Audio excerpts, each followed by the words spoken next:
America's public enemy number one in the United States is drug abuse. Our spending for drug law enforcement will have more than tripled from its 1981 levels. This plan is as comprehensive as the problem. In order to fight and defeat this enemy, it is necessary to wage a new all-out offensive. Take everything you own. You will do time. More major drug dealers arrested than in any previous similar time in our history. And the drug trade supports terrorist networks. Addiction touches families in every community. We are seeing more people killed because of opioid overdose than traffic accidents. We need more prisons. The drug cartels are waging war in America, and it's now time for America to wage war on the cartels. Smokable cocaine, otherwise known as crack. Crack gangs. Just say no. We need more prisons. So we've been fighting the war on drugs for over 50 years, and the problem, it's gotten worse. There's so much noise in our country that sometimes we overlook the really big issues that we have. And with addiction, there's a grip on our country. When it comes to our country fighting addiction, we've got lots of enforcement. But when it comes to really battling the addiction, we're losing our ass because we ain't even trying.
Yes, sir. Hey, out of curiosity on the Solution Program, how many people have we had that initiated the program? Over 400? Yeah, we've had over 400 that have done 2 weeks. Yes. Okay, and then out of that 400, 9 have came back on It's less than 10. Okay, all right. And then how many have we had graduate? Do you know? 149. 149. Okay. And then there's another one graduating this Friday. So okay. Girls graduating Friday. Okay. All right. Thank you, ma'am. All right. Goodbye. Now, I've been clean and sober since March 20th of 1995. Prior to that, I got arrested 42 times. I thought I was put on this planet for just one reason, and that was for music. Record it, write it, perform it. That was the only thing that I thought I was any good at. In fact, when I was 16 years old, it was the first time I ever played in a bar and got paid for it. Why would I ever do anything different? This is why I'm here. The problem is those 42 arrests destroyed my career. I spent so much time in jail that I got fired from every band I was a part of. Nobody wanted to touch me with a 10-foot pole. And I did that. I did that to myself. It's the first time that I really felt lost. Like my identity had been taken away. And I had no idea why I was still here. I was starting to doubt everything. I was miserable. I had lost the one true thing that I thought I was supposed to be. And it's the first time I ever thought, maybe I should just take myself off the board. Eventually I met this beautiful woman, and she wanted to get to know me. I didn't understand why she wanted anything to do with me, but I got to know her, and we ended up getting married. About 2 years into our marriage, she was pregnant and she had a miscarriage and she took her life.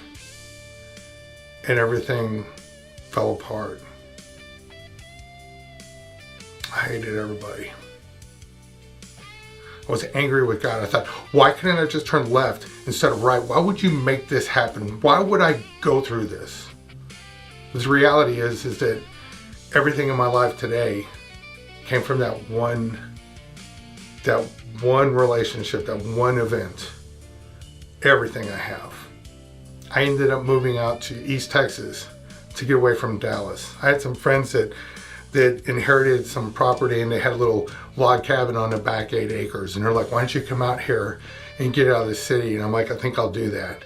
And living in that city for a number of years, or in the country, that's where I met my current wife, who I've been with for over 2 decades, who I believe that I always should have been with, who I would have never met had I not felt the need to move to East Texas. I would have never made it through that evening had I not met that man who took me through the work and showed me how to survive, no matter what happened. Everything I did from that point forward, I became laser focused on trying to keep people out of the ground. And that turned into taking people to treatment, doing interventions before I even knew they were called interventions, and doing that for years, to the point that finally I thought, I don't like what I'm seeing. I'm seeing people walk out of treatment and fall flat on their face just like they do when they walk out of jail. Because we walk outside, the world falls apart, we don't have that job, that house, that place to go, that relationship, it's all gone. And it's like a punch in the face from reality. And we don't know what to do.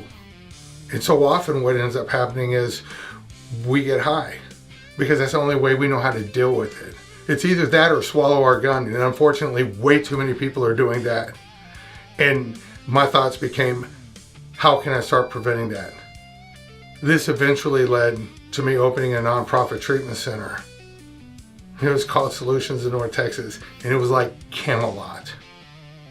Hi everybody, my name is Casey Riley. I worked at Solutions of North Texas for 6 years. I started out as the giving officer, the fundraiser for lack of a better term, and I eventually became the director of financial operations and development at Solutions, and was in charge of all financial endeavors, including fundraising, bookkeeping, our scholarship programs, our clients' rents, all of it.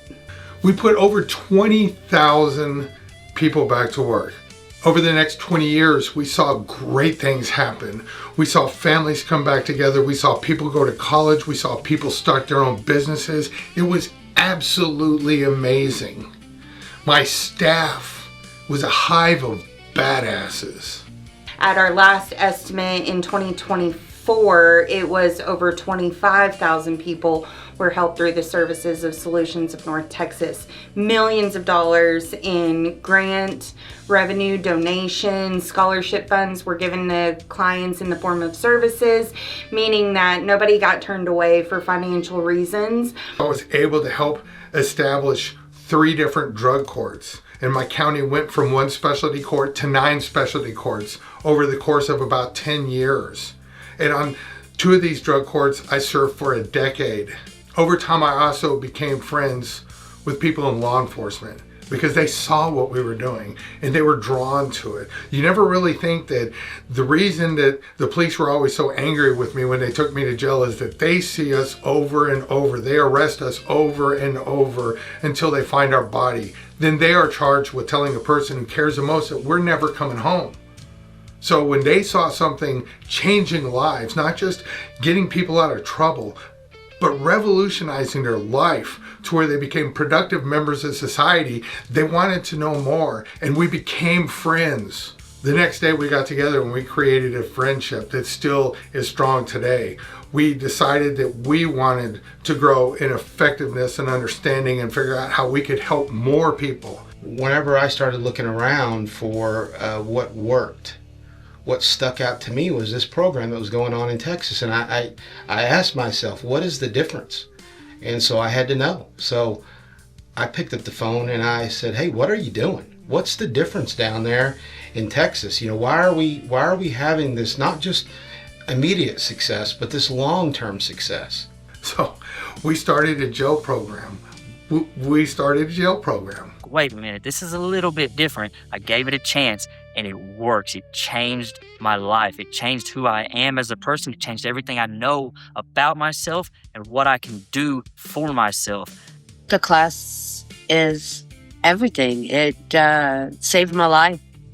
And every which way you could think that, however you want to take that, that's what it did for me. I think the class is awesome. And for any girl who's like considering getting in it, I would say, like, what do you have to lose? Now, if you think about the county jail, it's the only place in the world that people like me, people with an addiction, eventually, if we use long enough, we're going to go to jail. Maybe not 42 times, but we are going to go to jail. And the county is the only place in the world where we are gathered together and stabilized with nothing but time. I get it now. You know, I hear them share, I'm like, oh my God, you're going through some shit. Like, damn. And it's made me a lot closer with a lot of those girls. And that would have never happened before. It would have ended how it always ends. So I showed up, I did the whole program, 12-week program, and I paid attention, I learned, I figured out what it was. And see, I'm 35 years old. I've spent half my life locked up in jails and institutions. I've taken every program there is in TDC that TDC offers. All of us are a fellowship. We come together, we share about things. It never gets back to the pod, to the people that aren't in our group. Like, we know this is a safe place we can share, we can connect with each other about shit we would not say in the pod. One of the primary places where any sort of intervention or treatment for substance addiction can and should begin is in the county jail, because overwhelmingly folks who are struggling with addiction will at some point encounter the criminal justice system. They'll get arrested, right? It may be for PI or something lesser, but they'll end up in jail for a period of time.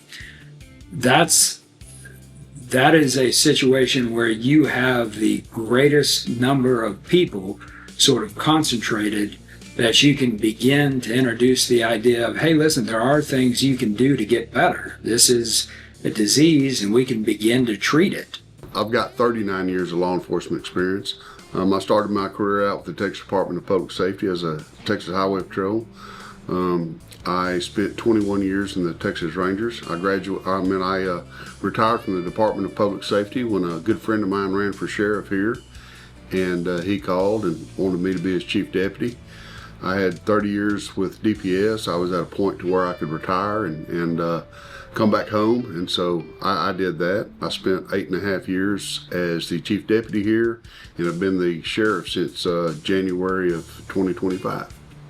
Sheriff Watt and I had several conversations after we took office about the number of repeat offenders that we were seeing in the jail. Folks that he had dealt with throughout his career at Sherman Police Department, and folks I had dealt with throughout my career as a highway patrol and as a Texas Ranger.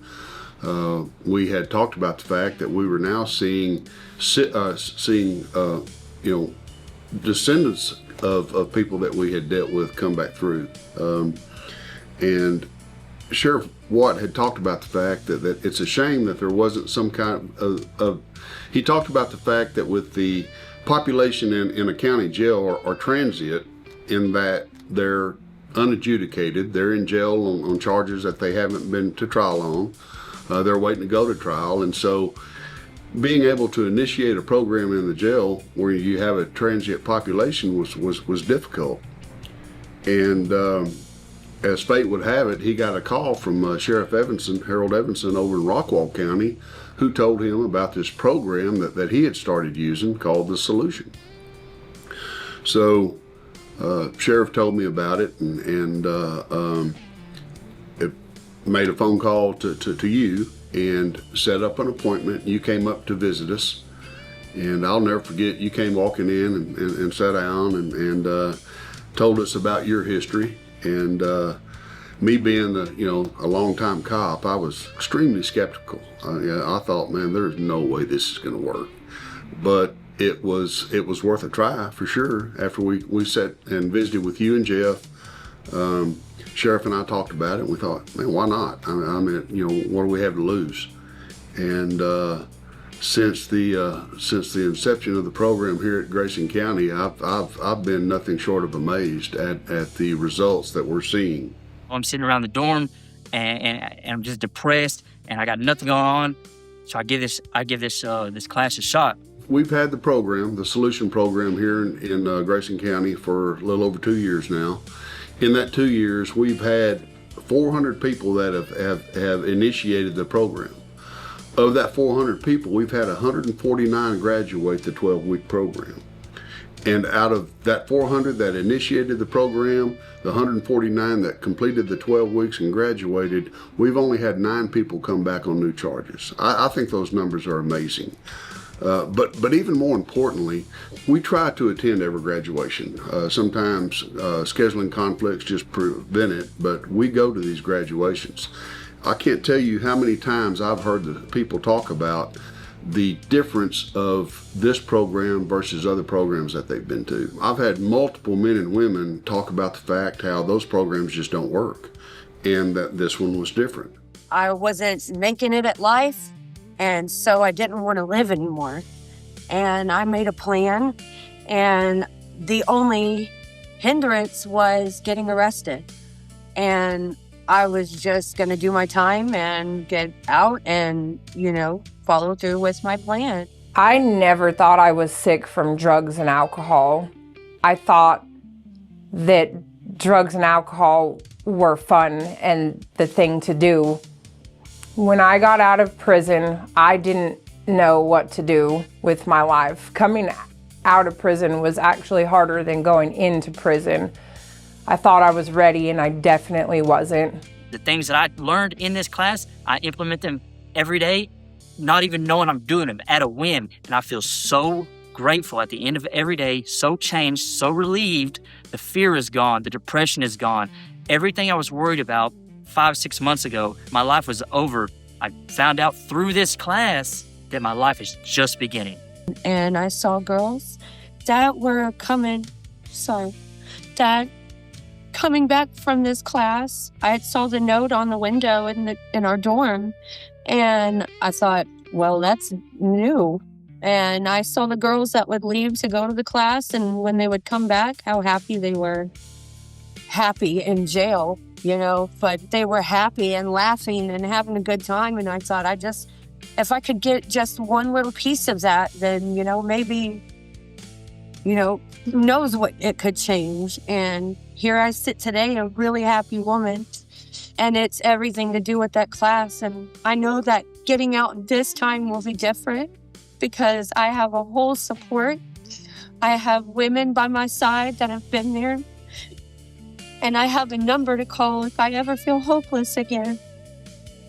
They're starting to consider their life choices and what led them there.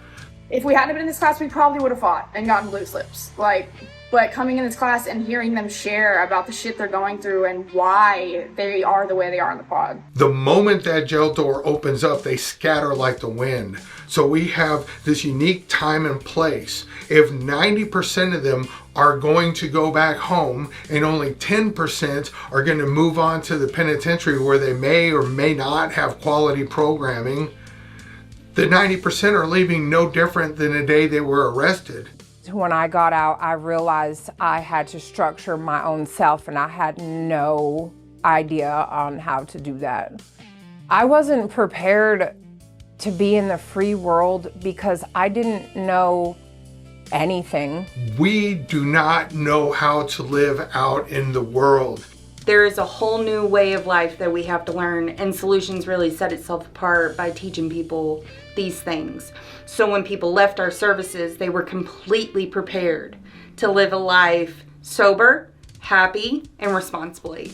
They taught us that we would relapse and that we were coming back to jail. Drugs and alcohol are going to be there for us when nothing and no one else is. There's literally no hope. If I'm coming back, then I'm going to have as much fun as I can when I get out of here. There's things that I'm going to look for the very first day, the very first hour that I'm out. because that may be the last day that I've got outside. And the next time I go, they may keep me from now on. So we're literally offending within hours of leaving. And they perpetuated that.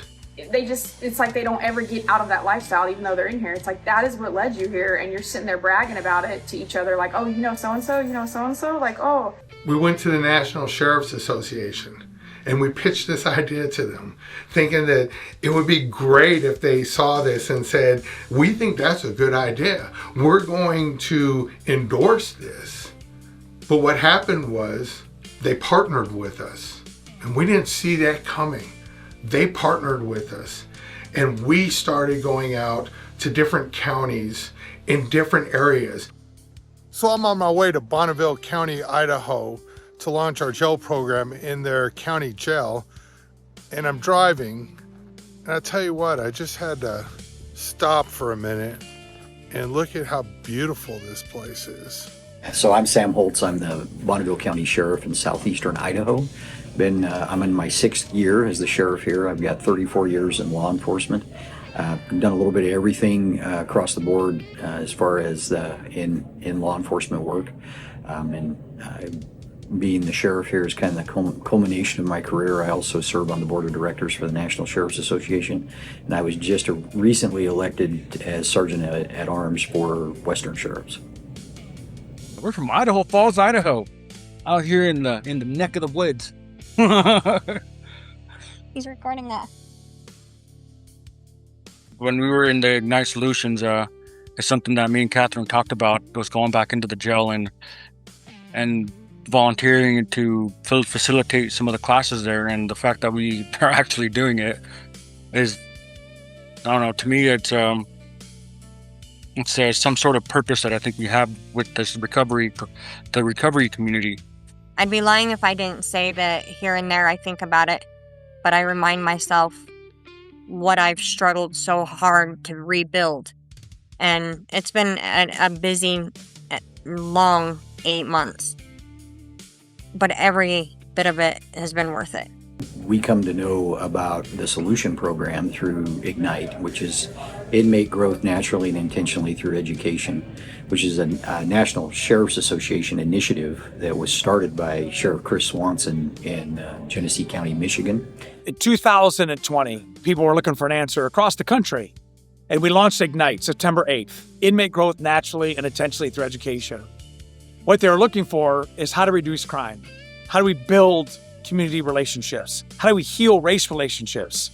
How do we de-escalate? How do we break the generational incarceration that has plagued families for decades?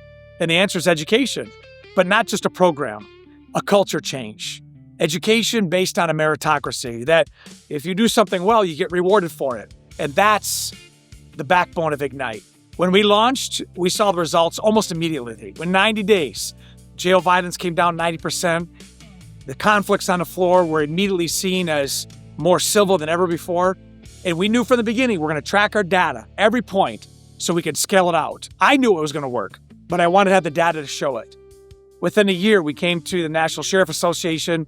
I gave a presentation in Phoenix, Arizona, and sure enough, the first office to bring Ignite on was the Mecklenburg County Sheriff's Office. Hi, I'm Megan Beal. I'm the director of Ignite at the National Sheriff's Association. We learned about Ignite in 2021 at the National Sheriff's Association conference in Phoenix, Arizona, when Sheriff Swanson spoke about the success he had had in starting Ignite in Flint, Michigan. When we heard about his success, we kind of immediately knew this was an opportunity for sheriffs everywhere. And since 21, we've watched something extraordinary happen. What started with his vision has become a national movement, essentially. And today we're operating in 35 sites across 15 states, and every single site tells the same story in a different way. And it's too hard to admit that it runs through our bones. I can't do this on my own. I wish that we could come together, 'cause collaboration is the only way that we can make a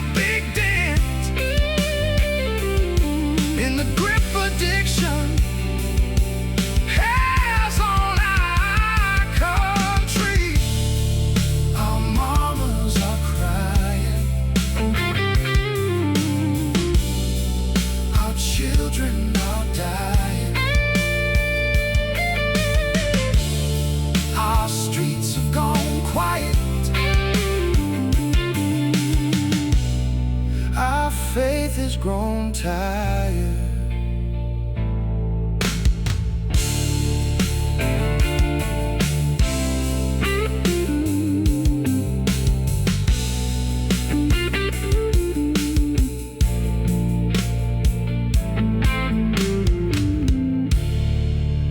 My name is Peter Hall. I'm a professor of economics at Brown University, and I'm one of the authors of a 2025 study on the IGNITE program in Genesee County, along with Marcella Alshon and Crystal Yang, now of Stanford and Harvard University, and Archie Barnett of the University of Michigan. What we found in that study was that exposure to the IGNITE program had significant and long-lasting positive effects on both misconduct within the jail as well as recidivism upon leaving Genesee County Jail. And basically the way that we arrived at that conclusion was through a multi-year detailed analysis of data from Genesee County Jail and from the surrounding area, and by looking at sort of somewhat idiosyncratic reasons that folks would end up spending more time in the jail coming from court delays. So we use some randomness, if you will, from the court process that caused some people to experience more time exposed to IGNITE and others less. And we use that to sort of, I think, very convincingly establish the causal effects of exposure to IGNITE from that randomness. The headline numbers are that we saw a roughly 25% decline in weekly misconduct, as well as around a 26% decline in recidivism 3 months after release that proceeded to increase in the months following. So those are really big numbers. That's a really big effect. It's not an effect that any of us were sort of expecting to see coming into this study. I think we were all, used to seeing much smaller, if any, effects from these sorts of programs. And so we were very impressed by the findings. We were very convinced by them.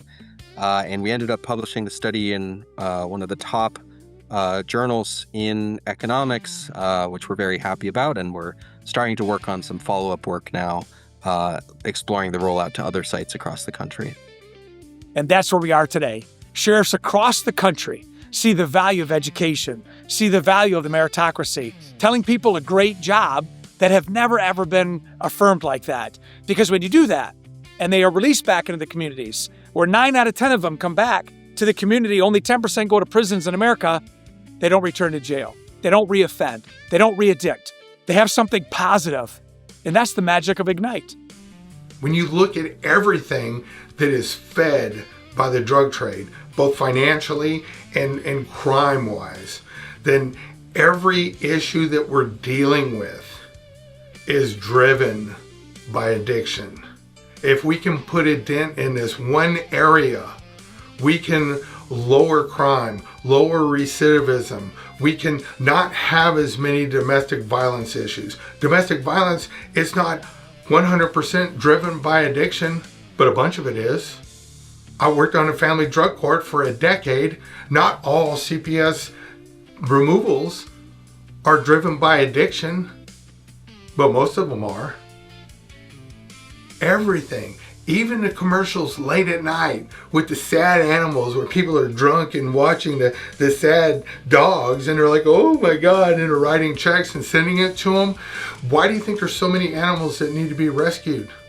Perhaps their owners had an addiction and went to jail and could no longer take care of them, or just couldn't take care of them in the first place because their addiction got in the way.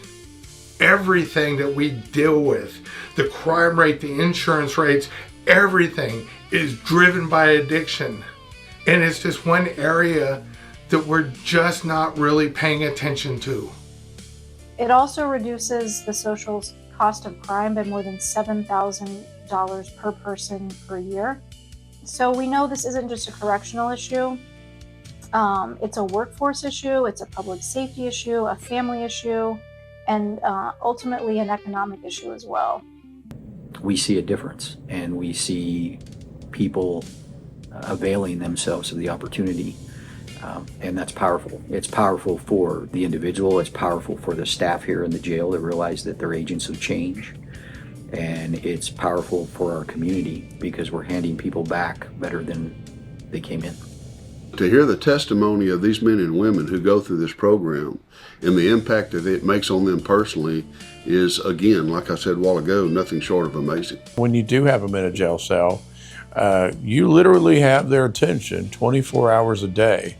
It's not a question of whether you have their attention, it's what do you do with that time.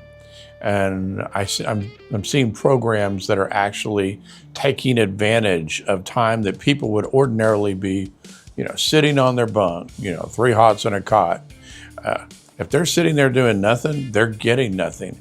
That's what we've been doing for hundreds of years.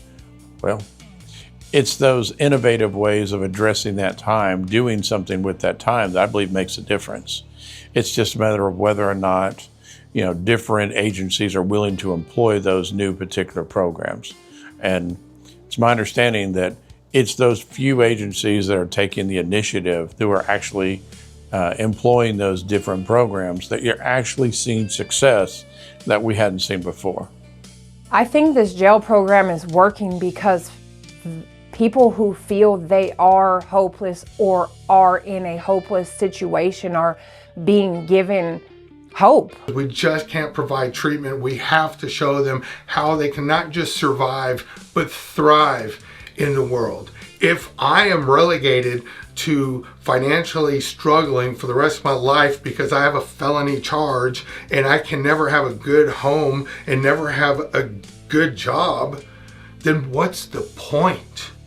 At some point we're going to get upset and go, you know what? I think everything was easier when I was getting high.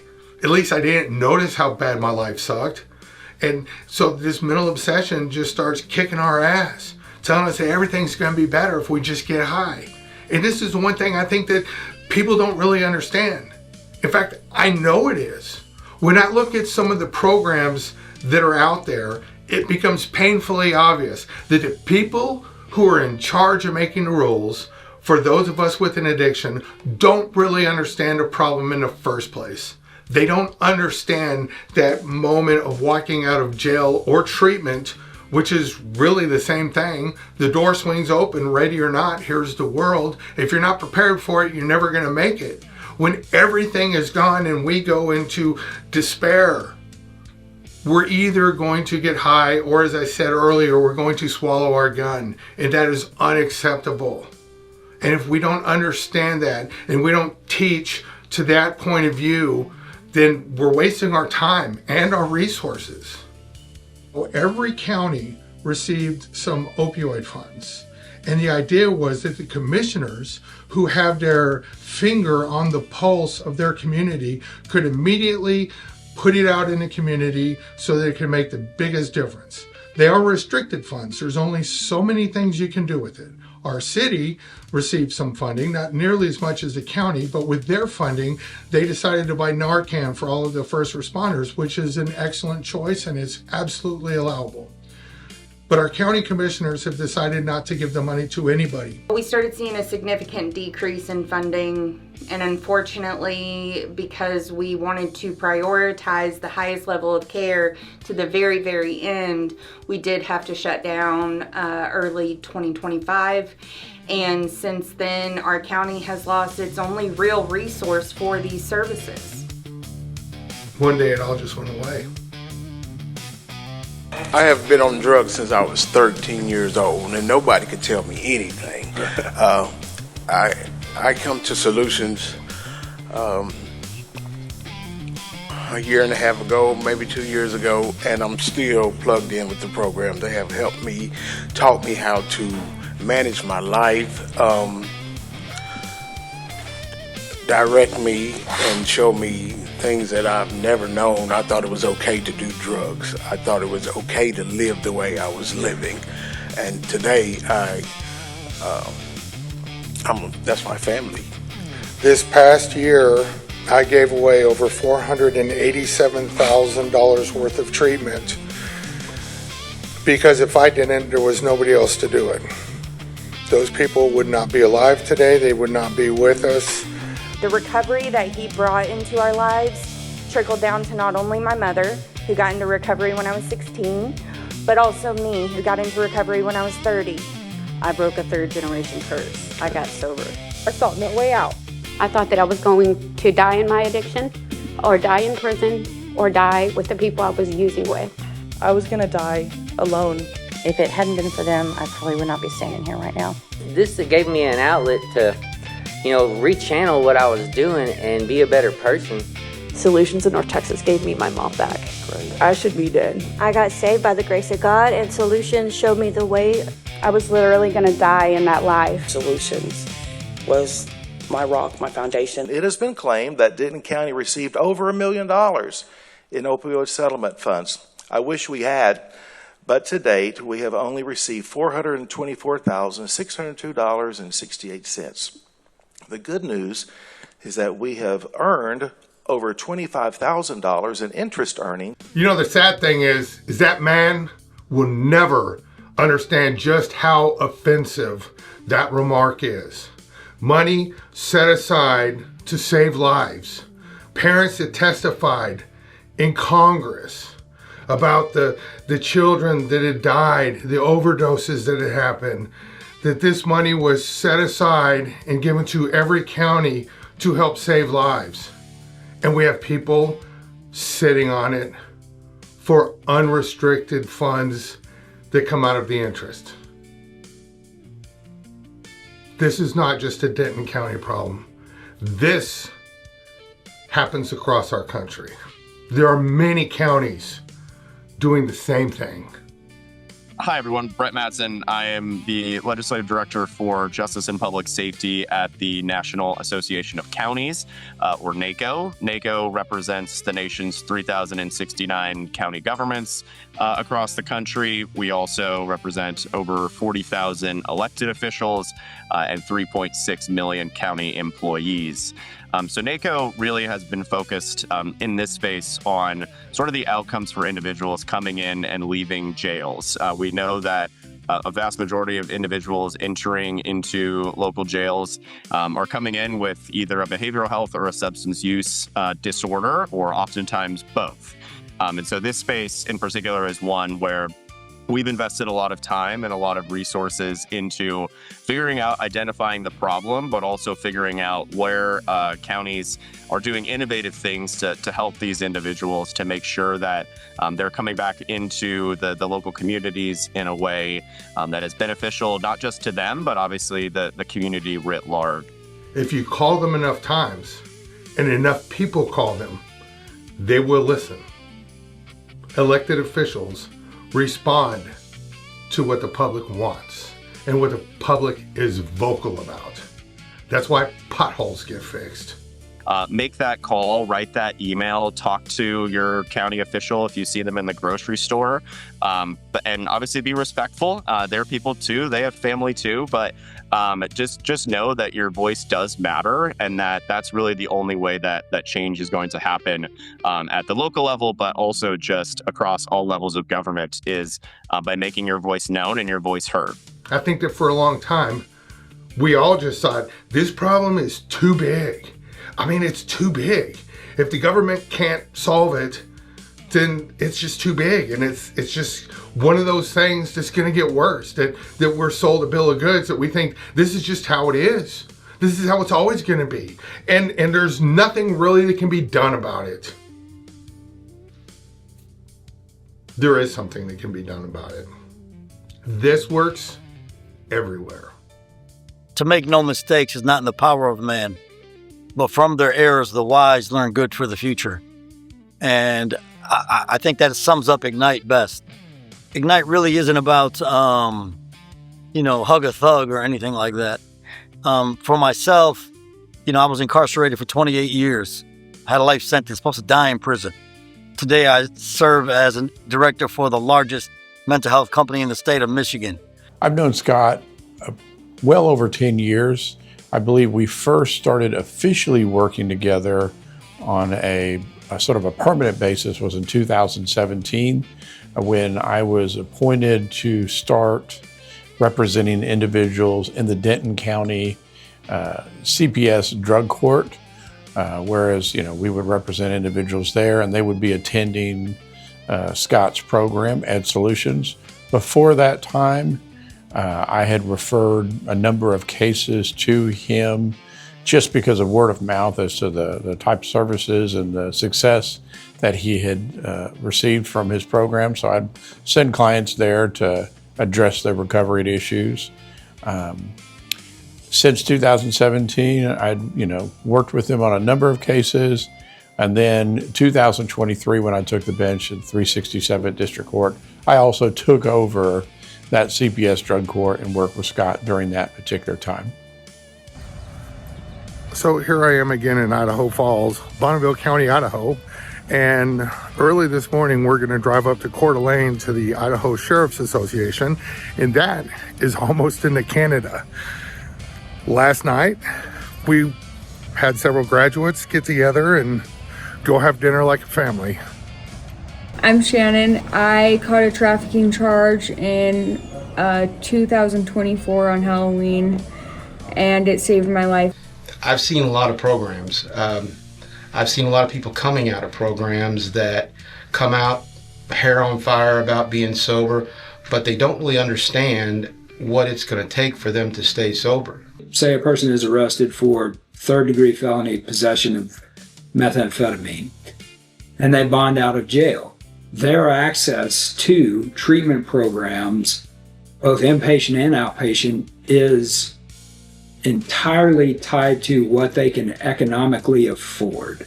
I actually loved being in jail doing that program. I knew I was where I needed to be at that time in my life. There is an opportunity and there is money available in most every county to begin to address addiction.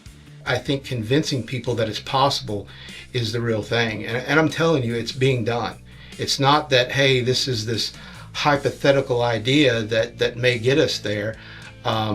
This is something that has been working. When you look at most standard felony dockets, where you're talking about the fraud cases, you're talking about the family violence, you're talking about either the robberies, burglaries, a good portion of those, I would probably say easily 60 to 70% of those cases also involve drugs somewhere in the underlying facts of the individuals.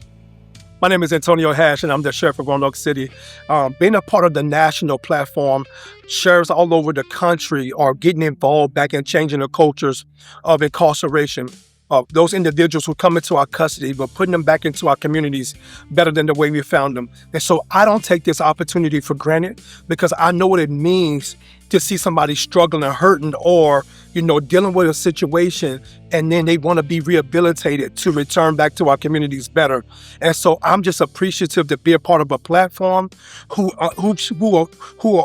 they have sheriffs who are around each other who understand the culture. And we understand it, and so that's why we get back to our communities. So thank you all for letting me be a part of this. Thank you for allowing me to change the culture of a person in my custody and putting it back into our communities better. We are stronger together. A new concept, people weren't sure of it. We were just coming off of COVID. So many things had happened, and people weren't necessarily ready to make a big shift. But we've seen correctional staff become mentors. We've seen incarcerated individuals earn diplomas, certificates, and most importantly, probably confidence. And being able to attend graduations and see what that means, not only to those who are incarcerated, but to their families, it's been so inspiring. We've watched people believe in themselves sometimes for the first time, and when that happens, it changes everything.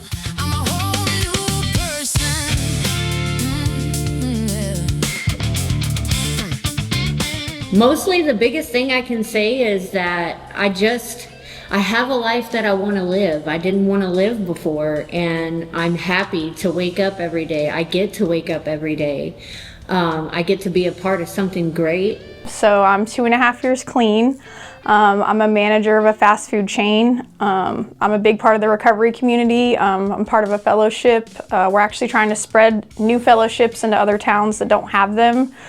Give them back to the community. I sponsor women. I fight for the other people that are still in the jail, trying to help them get released and get into other programs to help with their recovery rather than just doing long stints in jail that doesn't teach you anything. So I'm doing really good. Actually, hopefully in January, I will be going to work for a treatment center myself. So it's just proof that we do recover and we do go back and help the others that need saved. I have not been reincarcerated in 6 years now. I'm thankful. Every day I'm thankful for what I have. And I'm gonna probably cry, but like, just that's the biggest thing I can say is that I wake up every day and I wanna live. And I'm happy to, in that life, in that living. Every moment that I walk through just makes me really happy. And I'm happy with myself and I love myself, and I've never been able to say that in my whole entire life, that I love myself and I love where I am and I love who I'm becoming. And that's the biggest thing that I could have ever received. I never saw anything wrong with the way I was living. It's how I was raised, and I just thought it was the norm to catch felonies, go to prison. I didn't know what I was gonna do. Where am I gonna go? But I mean, I wanted to do better. And there was this guy that was like, this is what you're gonna do. And if you listen to me, it'll work. As long as you want it to work. If you do this, there's no way you can fail at it. And I was like, okay, so I'm gonna listen to this guy. See, let me tell you, from day one, when we launched programs in our building, we have seen a culture change from our staff, from the ones in our custody, from family members who say, hey, Sheriff, I have seen the change in my loved one. So the way the jail program helped me with learning how to survive outside of jail and not be a criminal and just live a normal life was like, okay, we all know like right from wrong, right? But the way I was raised, you know, like, I don't know how I should say this, but like, my dad was a meth cook, my mom was in and out of prison, you know, prostitution, drugs. It was just the norm in my life. And I'd look at other people's lives and like, I realized the way we were living was wrong, but at the same time, no one ever took the time to teach me the other way. Like, I didn't know. Don't do what you think, what you know, don't do that. Do this instead. And I did that. And I'm here today because I listened to that. Something so normal that like normal people see as just a thing that you do was like a huge milestone for me. And this gave me perfect instructions on how to get a life that I was happy. A life in recovery, a sober life. I haven't touched anything, alcohol, drugs, nothing. I'm free and I'm happy doing it. I knew there was a different way to live. I knew it seemed better by looking at other people, but I didn't know how to do that. I didn't know who to ask for those steps or how to even begin that process. So every time I'd go to the jail, I'd do my time, I'd get out, be good for a little while, maybe a couple months, maybe a year if I was really lucky. But I would always just go back to my same patterns, to what I knew. No one taught me differently. People can change. There's better things and a better future for people as long as this is around. My name is Chris Hilton. I'm the sheriff of Sandusky County in Northwest Ohio. I've been sheriff for about 9 years now. I'm in my third term. I didn't have a large correctional background before becoming sheriff. And when I did become sheriff, you know, the jail is the main focus. And then I wanted to know what we were doing inside our jail to help. And what are we doing? We call them corrections deputies, and we call it a correctional facility. What are we actually correcting? What are we doing? And so for about 2 years, I really couldn't get much of an answer. We had some programs here, we had a GED here, and we had a lot of faith-based people coming in and doing some things, but there was no collective, collaborative effort to provide the things that the inmates inside the facility needed. So I came across Ignite, which has been spectacular. But what this program does, what Ignite does, and what others does, is you're literally attempting to try to rebuild citizens who are going to be going back out into your community. We're going to be shopping at the same Walmart that you're shopping at. They're going to be shopping at the same gas station that you're at. And I feel it's the sheriff's obligation and responsibility to try to do things to make better people, give better opportunities, do more, maybe even with less, And we have the ability to do that. We have the sphere of influence to be able to do that. And any kind of programming, any kind of education, anything that you can provide someone, let them choose to do it and then give them as much as they want, is going to make somebody a better person and ultimately a better citizen. And we really want them to be out doing what they're supposed to be doing as opposed to inside the walls. and I'm a firm believer in what we do. I'm a firm believer in what we do with programming inside facilities because it's necessary and it's what we should be doing. And I'm proud to be able to say that we're doing some amazing things with people. We have a lot of testimonials. We have graduation ceremonies with our Ignite program, and people come back and they're getting jobs and they're buying houses and things that they never thought they'd be able to do. And they're crediting what we've been doing for about the last 3+ years inside the Sandusky County Jail with getting them to that point. And I'm pretty proud of that. And we're just going to keep moving forward. And it's been more than a positive impact on our community. It's going to be a lasting positive impact on our community. Hello, my name is Tamika Page, and I am the Public Information Officer for the Roanoke City Sheriff's Office. I am here to tell you about Ignite from a media or community standpoint. So one of my responsibilities is to look at what we're doing inside of our agency, communicate it outside to the public, and then see what the reaction is to that, right? And so what we have found is that our community are in support of everything that they've seen us do. They're very excited about the programs that we offer inside, as well as we now have a community center, which is a direct reflection of us having a Ignite program. And so we are trying to expand this not only inside of our building, but outside of our building as well. And so, from my standpoint, again, I am here to ensure that the community is aware of this information, answer any questions that they may have, and also give any feedback regarding how they feel about Ignite actually being at a facility within their community. And so we realize that programs do work. They work by being committed to changing the lives of somebody. I think it's important that when you have something that is useful, that you share that thing or that program or whatever it may be.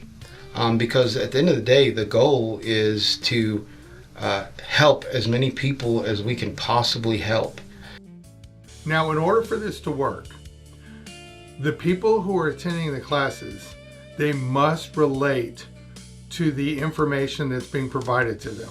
They must relate to the person who is providing the information to them. They must see that there is hope, because if they don't believe it's going to work, that it's just some other program, then they're not even going to try. That particular way we've been handling these types of drug cases, unfortunately, hasn't been as fruitful as we would hope.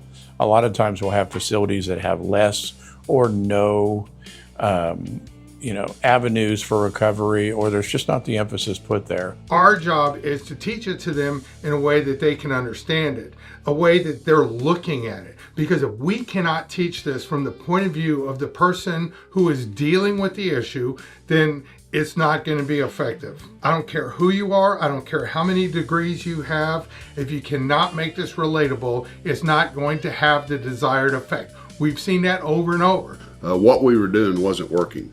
We had to try something different. And I'm glad that we chose the solution. When we collaborate between the two of us and we come up with a method that can work in a format that they can receive anywhere in the world, and they can relate to it, and you have live interaction with them, then just maybe with us working together, this can be successful. How are you, Scott? I'm doing pretty good. How are y'all getting along in there? Good. I saw it on the news yesterday. What is the news you got yesterday? I should have a court date within 2 weeks. That's awesome. These are the core aspects of the solution program that we teach. And if you want to have something like this in your community that you put together, this is what you have to teach. This is the only way that I know that this is going to work. And remember, I was in jail a lot. And this is our population. These are the folks that are costing us the most money. So the very first thing that we're going to look at is personal responsibility and accountability. teaching participants to take ownership of their decision, actions, and future. And not just saying you have to take accountability, teaching them how to do that.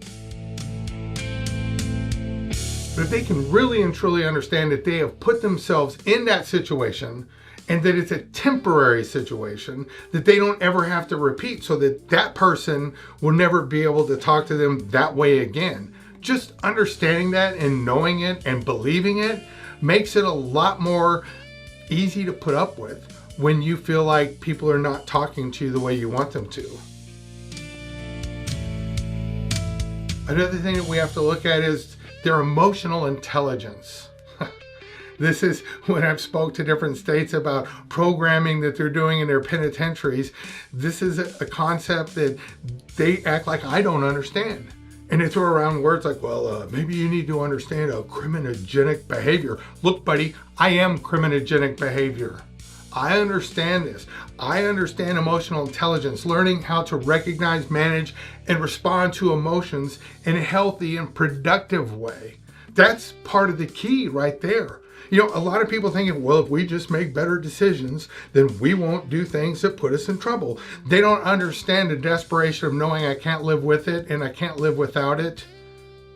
And that I'm either going to swallow my gun or I'm going to get high. They do not understand that desperation. And it is so real that if we can just make better decisions, we would have done that a long time ago, because we're not enjoying what's happening any better than anybody else.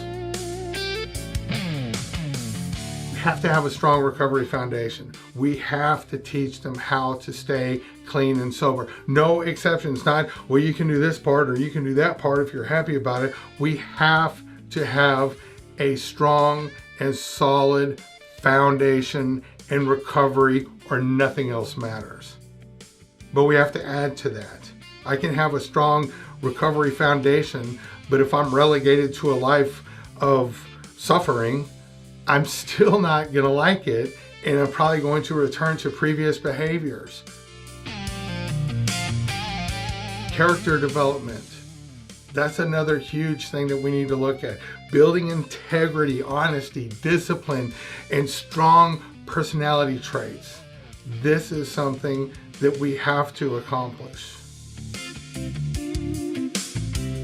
It's another huge area. And this is one of the reasons I think that people respond so well, is that we know that there's a list of places that will hire you if you have a felony. We also know that a lot of the places on that list, when it comes right down to it, they really don't do that. Not really so much. And we buy into what everybody tells us, that we're never going to have a good job. We're just never going to be able to have that career. But yet, we have skills that so many people don't understand. Just to make it in our life, just to wake up with no car, no job, no money, no dope, and somehow making it 20 miles to and from the dope house, getting all the dope we need, there's a lot of skills, and there's a lot of manipulation in that. But there's a lot of skills in that. There's the skills of being able to talk to people in a manner that they're best going to receive us. And not just best receive us, but pull money out of their own pocket and help us accomplish our goals. There's also the kid slinging dope on the corner that everybody thinks, well, he's a throwaway. But he's running a multi-million-dollar business. You forget the business that he's in and how morally corrupt that is. He understands customer acquisition and retention. He understands supply chain issues. There's a regulatory force trying to shut him down, which is the police. But we all have a regulatory force. We all have one. If you don't have any kind of a license, you still have to answer to the IRS. And if you don't do what you're supposed to do, they're going to come and take your stuff. They understand territorial disputes. They understand keeping those customers happy. So they understand running a multi-million-dollar business. Think about places you've gone into where they were rude and they didn't know how to talk to you. Did you want to go back? Probably not. So we know how to do this stuff. We just have to dig those skills out of them and show them. We look at the laws of success and show them how they've already developed all of those skills. Communication and relationship skills, huge. We have to teach people how to repair relationships, communicate effectively with themselves, with other people, with CPS, with law enforcement, and build healthy support networks. Because without that, there's nothing. Here's another little morsel of information that just contradicts itself as to why this is such a problem that keeps repeating itself. Is that if you're on probation or parole or under some sort of release, you're not allowed to associate with any felons, right? Okay, but you have to go to these meetings 3 times a week where the room is full of felons. You have to come and report once a week or once a month where the room is full of felons. You have to go to classes that specifically are designed for people with felonies. So there's all these activities that they're making us do, and they're constantly putting us in a room of felons. And then they say, well, don't associate with any felons. I'm sorry, but I can't meet the terms of release without doing that. And besides, if I'm going to be in recovery and I'm going to be helping other people, who do you think it is that I'm going to be sitting in a room with and helping? It makes no sense. There's got to be goal setting and life planning, helping participants develop a clear plan of action for after release, for life in the free world, how they're going to find that first place to live, how they're going to find that first job. Although they may become an entrepreneurial, that is something that we want to see happen. There's always that first job we have to get to where we can put some food on the table, and we just have to figure out how we're going to survive for a little bit until we figure out which direction we're going to go in our life. So we need to find that first job. We need to find a place to live. We need to figure out all of this stuff that is going to help us stay out of jail. Work ethic and discipline, reinforcing the habits required to succeed in employment, business, and personal life. Those are things that we can't overlook them. We can't ignore them. It's something we have to teach. Identity transformation, moving from an identity shaped by incarceration and addiction to one defined by purpose, responsibility, and contribution. Look, we have the ability to work with people and save another human life, and there's nothing more powerful or meaningful that we will ever do with our life, and we get to do it over and over. You need a coping mechanism stronger than the drugs. It's saving another human life, and we get to do it time and time again. And when we feel that feeling of actually saving a life, when somebody says, you got 5 minutes to tell me why I shouldn't kill myself, and we can look at them and go, I remember the first time I felt that way.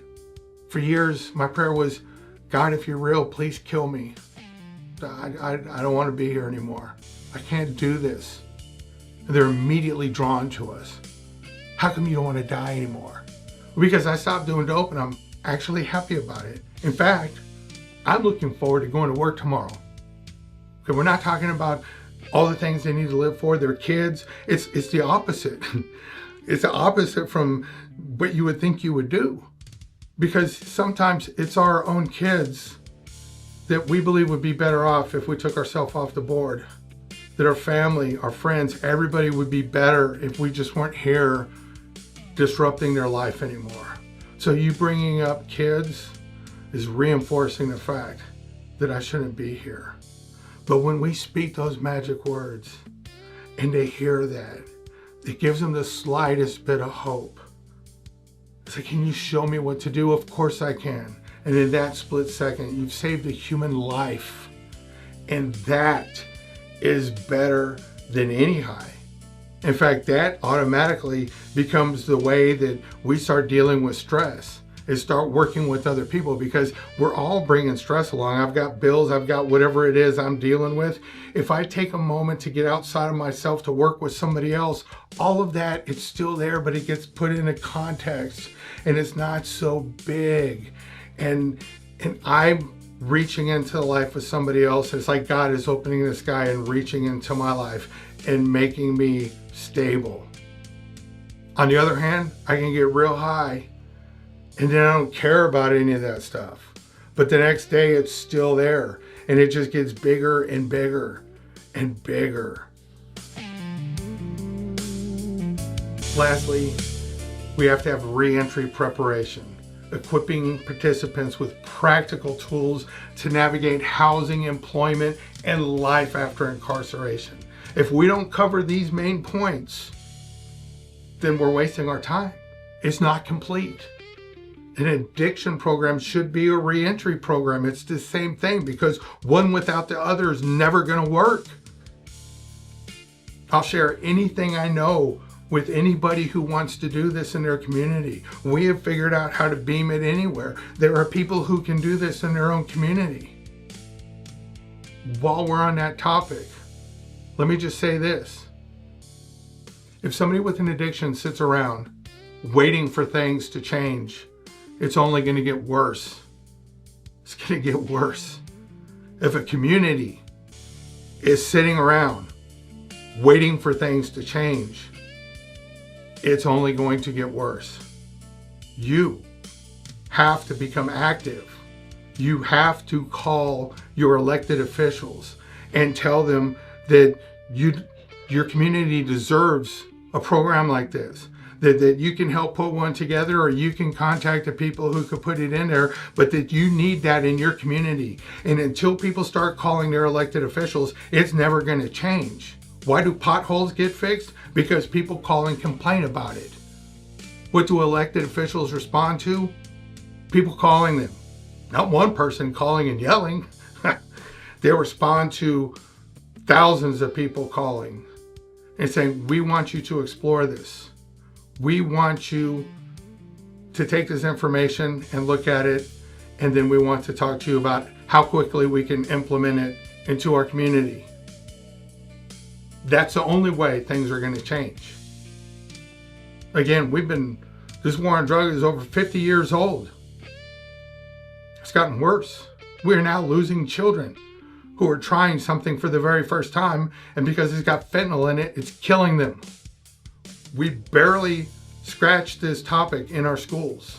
About changing outcomes outside of it. It's creating safer neighborhoods, stronger families, futures for people who didn't see that it would be possible. And it's, again, exciting to see how far this movement's come in a relatively short amount of time. And I think it reminds us all of what is possible when leadership is willing to think differently. This should be taught in every school, in colleges, high schools, middle schools, juvenile detention centers. It should be taught everywhere, because this affects everyone. And if you don't have an addiction, you now know what you can tell somebody who does that can save their life. You may not have been the person who wanted to die, but you can say, I heard this guy, and this is what he said. And he'd be like, oh man, I need to talk to somebody like that. And we will put you in touch with somebody like that. I encourage everywhere that doesn't have not something like this. I encourage everywhere that doesn't have this to get this. This is world-changing content. But watching the documentary was really only the first step. Now you get to go out, you get to talk to your elected officials, tell them this is how we start bringing about change in our system. Ask them, how do I get the funding? Ask them to approve this new program. This is a call to action. My addiction has a grip on me, a grip that has a hold of my soul. Everything I've tried has failed, and I've hurt everyone I know. I wish someone could show me what to do.